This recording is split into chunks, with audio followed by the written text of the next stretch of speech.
Hello everyone! In this video, I'll show you how to activate your Leica mobile SIM card in the USA quickly and easily.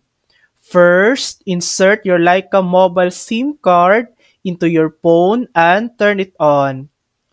Open any browser and search for Leica mobile SIM card activation USA, then click the official website. Next, click Activate SIM or I want to activate my SIM card. Enter your zip code, SIM card number, email address, and PUK code. Choose your preferred language and click Continue. Fill in your personal details and address, confirm the activation, and your SIM will be ready to use. And that's it.